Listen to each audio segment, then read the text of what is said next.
আসসালামু আলাইকুম। সবার উদ্দেশ্যে বলতেছি একটা জরুরি নিউজ, যেটা আমার সাথে ঘটে গেছে আজকে থেকে 2 সপ্তাহ আগে, 1 সপ্তাহ আগে, গেল সপ্তাহে করছে আমার সাথে। সেটা হলো কি, মালয়েশিয়া কিছু তামিল লোক আছে, ঠিক আছে, যারা আপনার সাথে সিটারি করবো, বাটপারি করবো, ঠিক আছে। মনে করেন যে এক্সাম্পল আমার সাথে যেটা হয়েছে সেটা বলতেছি। আমার সাথে হয়েছে আপনার হলো, আমি অফিস শেষ করে বাসায় যেতেছি। যাবার সময় আমার সাথে একজন ছিল। যাবার সময় ওরা আমারে ধাক্কা দিছে, ধাক্কা দেওয়ার পরে ওর হাত থেকে ওর মোবাইল ফেলাই দিছে। ভাঙা মোবাইল ছিল কিন্তু, ফেলাই দিছে। পরে চেক করলাম, মোবাইল ভেঙে গেছে। ও বলতেছে 1800 রিঙ্গিত লাগবো জরিমানা, iPhone 30 Pro Max। সো আমি তো ভাবছিলাম যে মনে হয় যে ধাক্কা লাগছে, ঠিক আছে, আমি টাকা দিয়ে দিছি।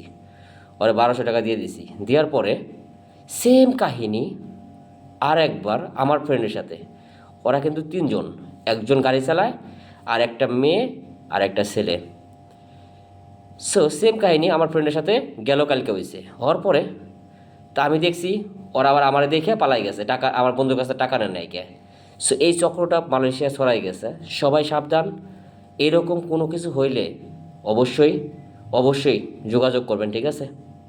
ইনশাল্লাহ হেল্প করবো, ঠিক আছে। এটা তামান দেশা হয়েছে, হ্যাঁ, তামান দেশায়। সো এটা পুরা মালয়েশিয়া আছে। এটা নতুন চক্র, নতুন এটা। ওরা বাইরে আইছে তামিলরা। একজন বলে আমি স্টুডেন্ট, একজন এটা, একজন ওইটা। সো সবাই সাবধানে থাকবে না, আর ভিডিওটা বেশি বেশি করে শেয়ার করবেন। এটা কিন্তু সত্য ঘটনা।